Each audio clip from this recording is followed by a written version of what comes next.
So this is one of my more recent acquisitions of begonias, and this is Begonia masoniana.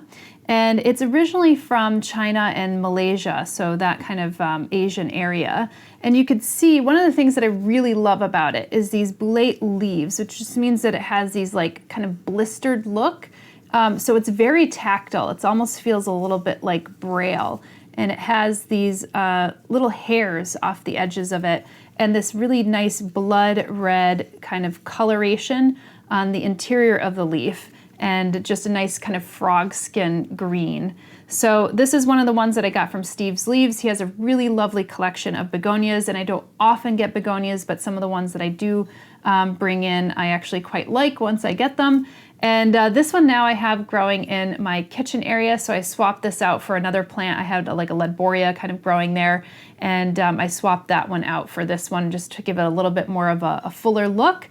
My leadboria is getting a little bit tired, and besides that is much better in my southwest facing window, and this could actually handle a little bit more of those lower to mid-light conditions that I have in my kitchen. And this has been growing very well over the last 4 months, even though it's been in the fall and winter time when I actually acquired it. So it's not even going through a growing season. So once it goes through spring and summer, I'm going to wonder how it goes, because I will probably have to take it out of this small little container that I have it in and switch out another plant, because lo and behold, you get a plant, it's all nice and cute and small and perfect for your apartment, and then all of a sudden it gets a little bit too big. You have to like switch it out with another one. Anyway, this is a great plant. You could kind of grow it by leaf cuttings. I'm not really set up to doing a lot of cuttings in my house, but that is one way that you could actually propagate it.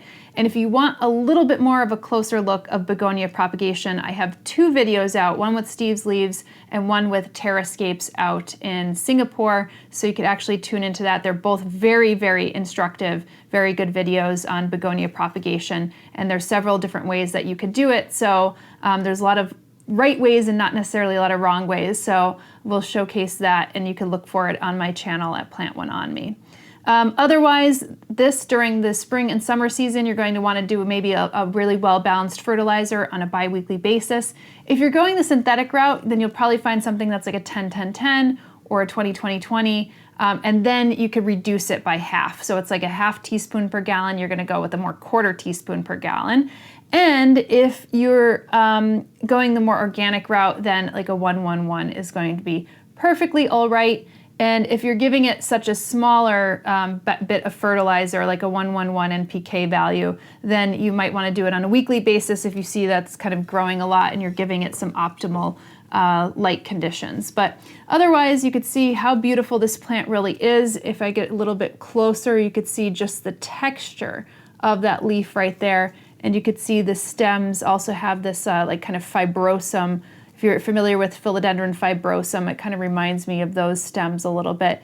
And you'll see that the mix that I have it in is a little bit more of the potting medium that it came with, but also I put a bit more perlite in there in order to be able to wick away some of that moisture and to give it a little bit more aeration. So anyway, Begonia masoniana, really great one. Haven't had any pests, and a cool one if you're into begonias.